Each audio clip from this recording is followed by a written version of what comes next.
Hi, I'm Isabella. Hi, I'm Noah. And I'm Sam. And I'm Mike, and we did our project on Target. So I'm just going to go quick and give you some brief background information about Target. Target is headquartered in Minneapolis, Minnesota. Its hometown since the first Target store opened in 1962 under the Dayton Company.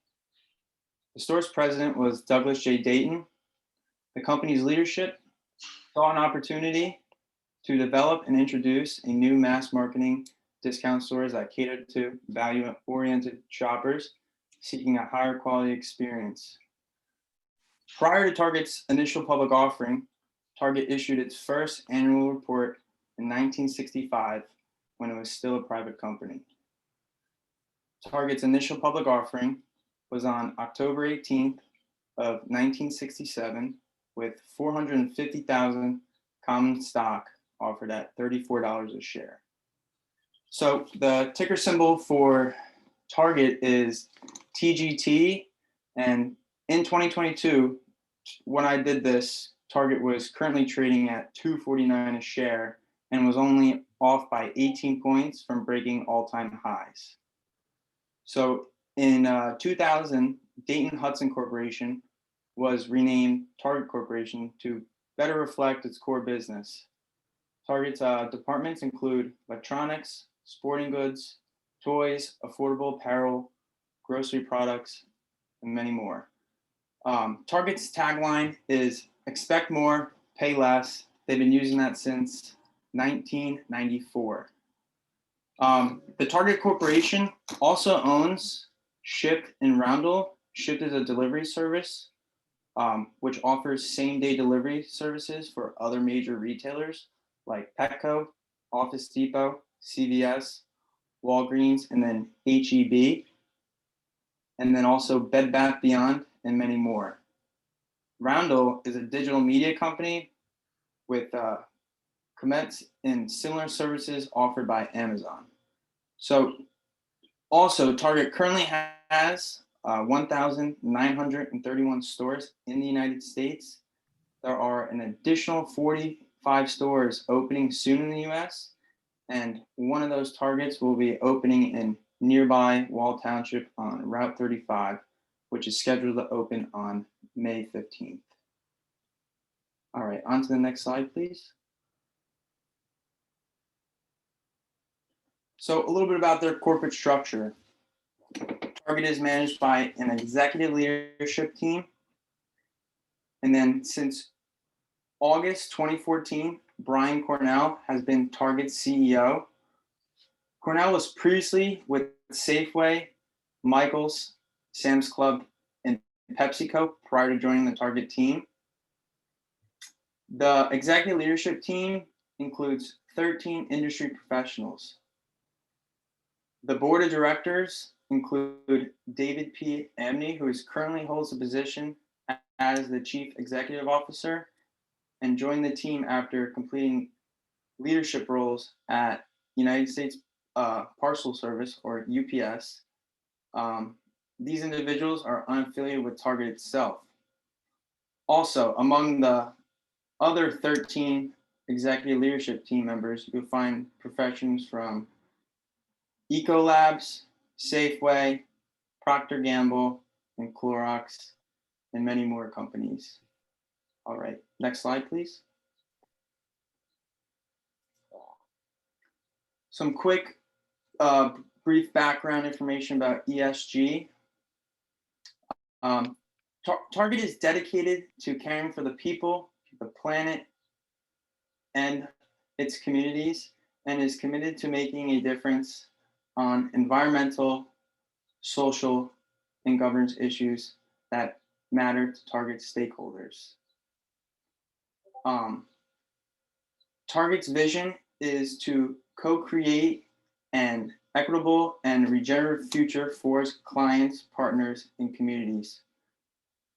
Target plans to reach these goals through a plan called Target Forward, where they have set measurable goals that address these issues in ways that are meaningful to Target and its team, guests, partners, and communities.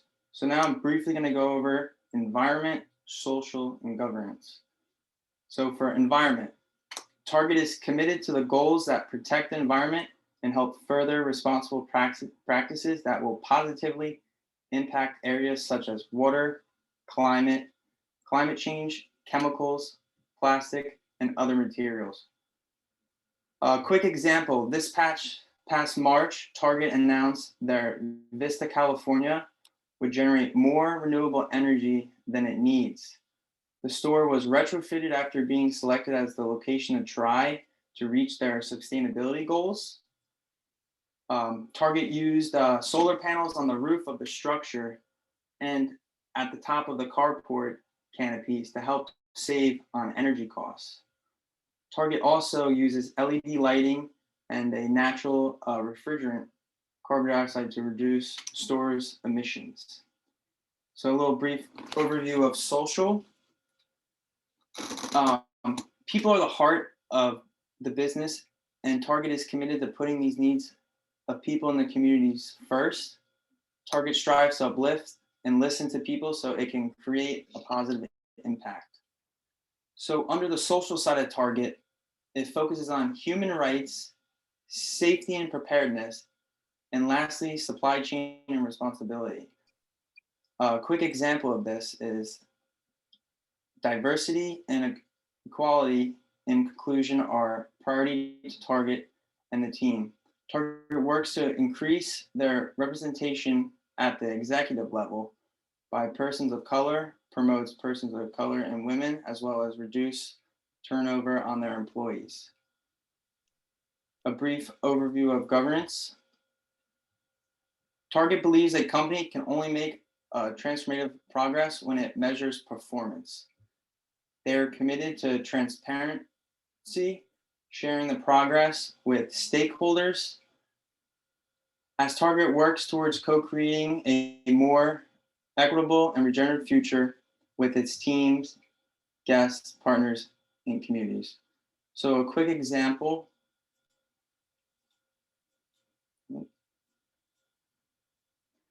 Target publishes their Director Code of Ethics and Corporate Governance Guidelines, bylaws, and articles of incorporation to help foster an accountability among team members and executive leaders.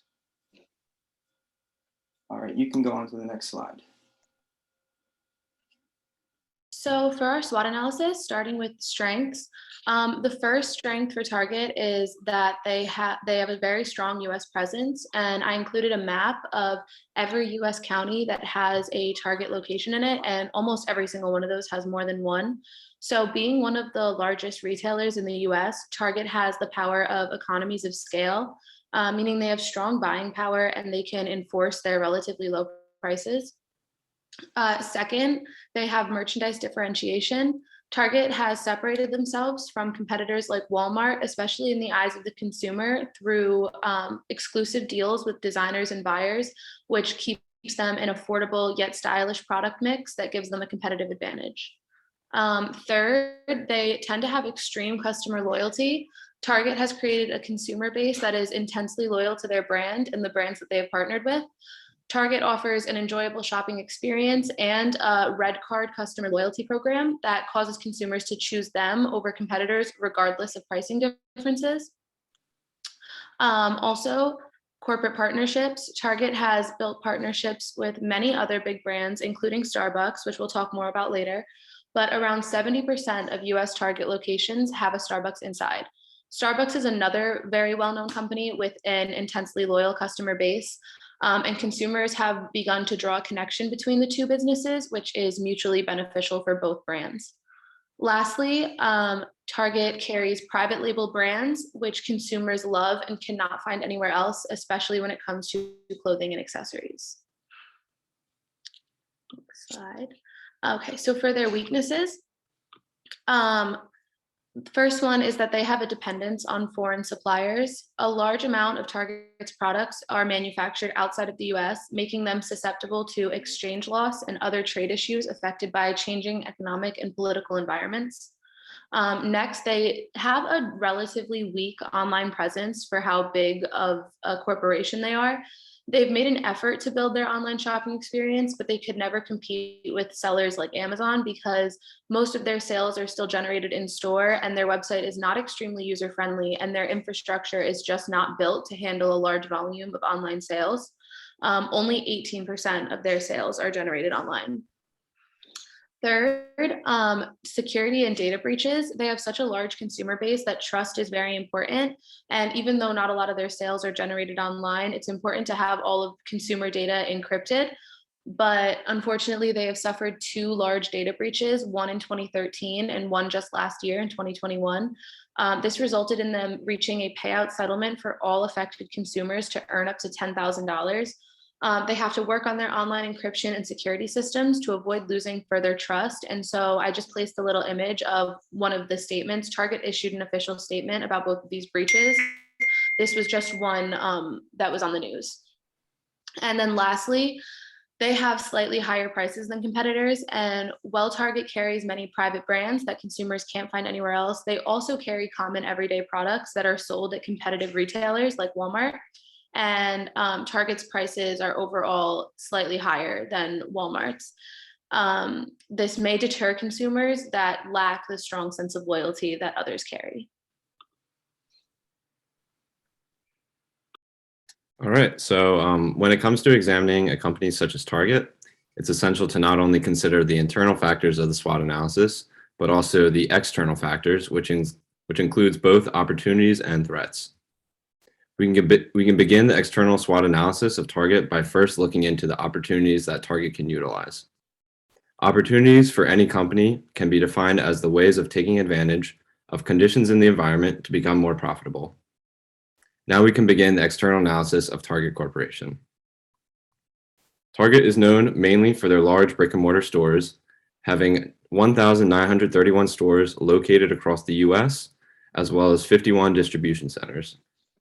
However, many retail customers today tend to prefer a more authentic, genuine, and convenient shopping experience, which leads me into the first opportunity for Target, and that would be to implement smaller, more personable stores. These smaller brick and mortar locations would be significantly easier for Target to purchase, being a fraction of the size and price of their traditional 1,300 square foot stores. Additionally, they will work towards increasing Target's overall brick and mortar footprint, and these smaller stores can even function as delivery points for the online sector of the Target business operation. The second opportunity for Target involves their presence in their private label brands. Target's private label brands are an asset of the company that proves itself to be an evident advantage over competitors of Target, such as Amazon and Walmart. Many other companies, such as Costco, have attempted to mirror the success of Target, which shows that this is an opportunity to not miss out on.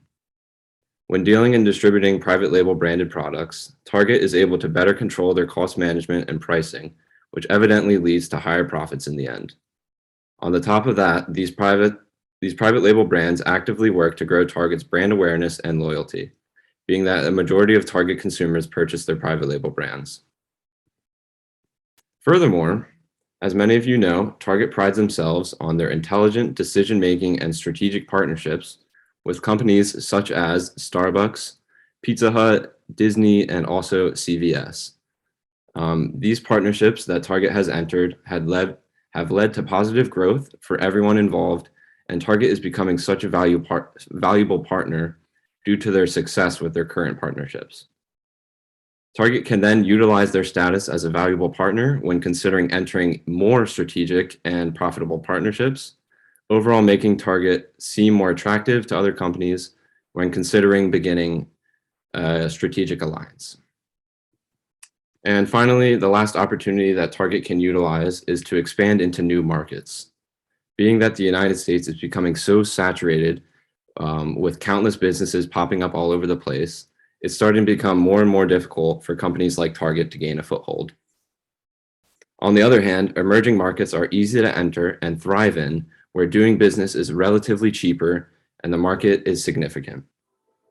South America, Asia, and Africa all have a rapidly growing middle class with an increased spending ability, hunger for premium products, which is exactly the perfect opportunity for Target to exploit.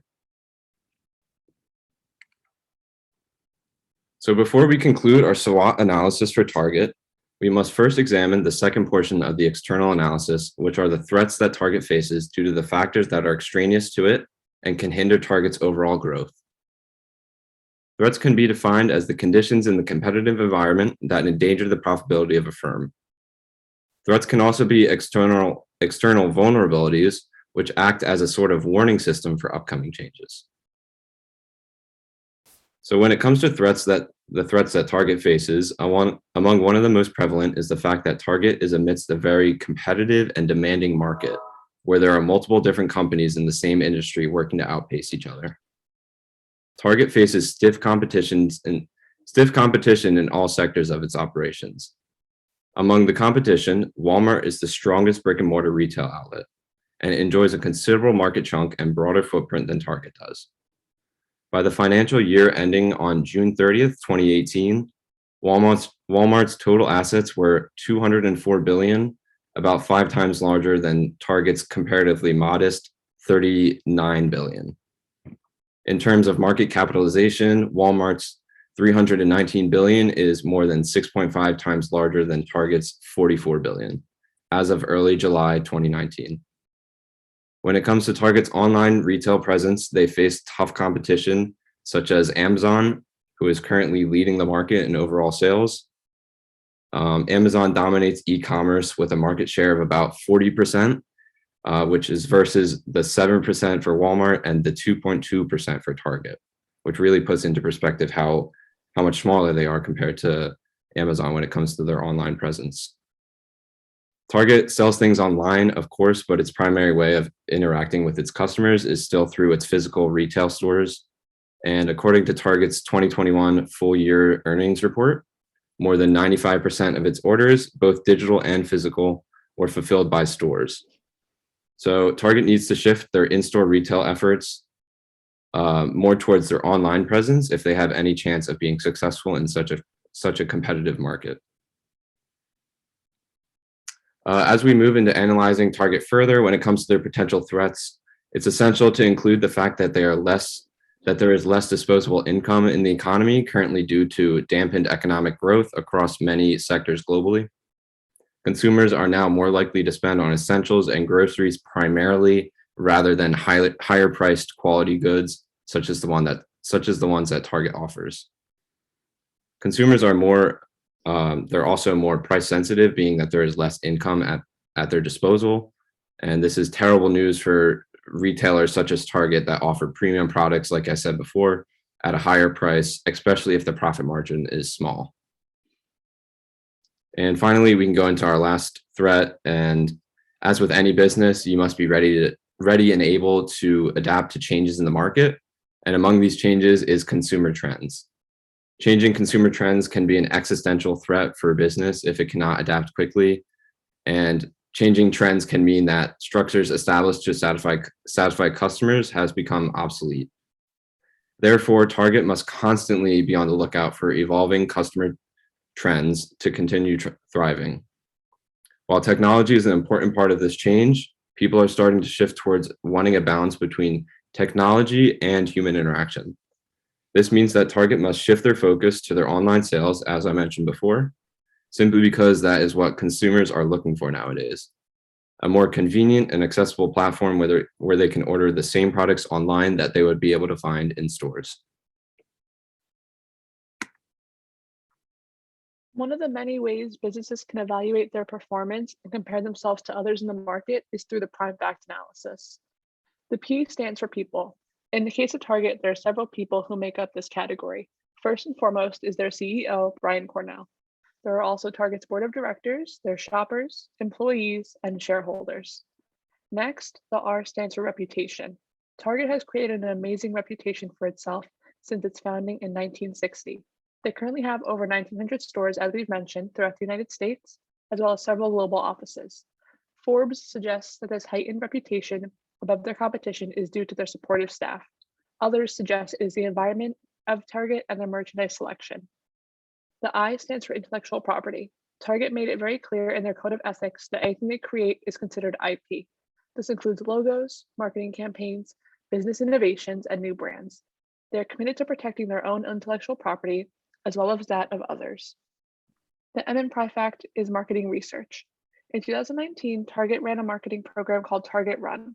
At first, it was used to promote their food and beverage and essentials categories, but eventually shifted to support their same-day fulfillment options. In the same year, store growth was 3.4% and digital growth was 29%. Another aspect of marketing that has made them so successful has been inclusivity. By carrying inclusive products, they're able to win over a larger number of consumers. E stands for ethics. Target prides themselves on being ethical and has a clear code of ethics posted on their website. They're also open about their commitment to sustainability. Target Forward, as we've mentioned, is their sustainability strategy. Their goals are to design and innovate sustainable brands, eliminate waste, and accelerate opportunity and equity across the globe. They have also launched Target Zero, which is a line of products which are zero waste. They also pride themselves on their above minimum wage. Next, the F is finance. In 2020, Target had revenue of $93.6 billion despite the COVID-19 pandemic. Their stock trades between $200 to $240 with an upward trend. They're still growing, and in 2021, they grew revenue by more than 35% in the last 2 years. The A in Prime Fact is agility and adaptability to change. Target's ability to adapt was clear when their sales grew 24% despite COVID. Their online sales shot up 195%, and brick and mortar sales went up 10.9%. Their innovations of pickup and drive-up parking made them a COVID winner, as well as adding touchless options to their self-checkout lanes. C stands for collaborators and partnerships. As we've mentioned before, Target currently partners with CVS and Starbucks. There are many Starbucks in Target stores, and each pharmacy, which has a CVS in it, has made their stores completely different. Target has recently joined a partnership with Ulta to begin placing them in their stores, and we also discussed they've started with Disney as well. Lastly, the T stands for talents and competencies. Target's greatest talent has been to be able to create a pleasant shopping environment which lures shoppers away from competitors such as Walmart. Target also has a great sense of what their customers want, which is exemplified in their merchandise varying on store location. And lastly, we're going to talk about their innovation mindset. The innovation mindset of Target is focused on sustainability and environmental social responsibility. As Mike mentioned earlier, they launched their first net zero energy store. This location will have over 3,000 solar panels between the roof and carport. It is expected to produce 10% more renewable energy every year than it's needed to operate. Target is one of the first major retailers to be taking this step, and it could prove to make them a market leader in this innovative world. Thank you for coming to our presentation, and that was what we thought about Target. Thank you.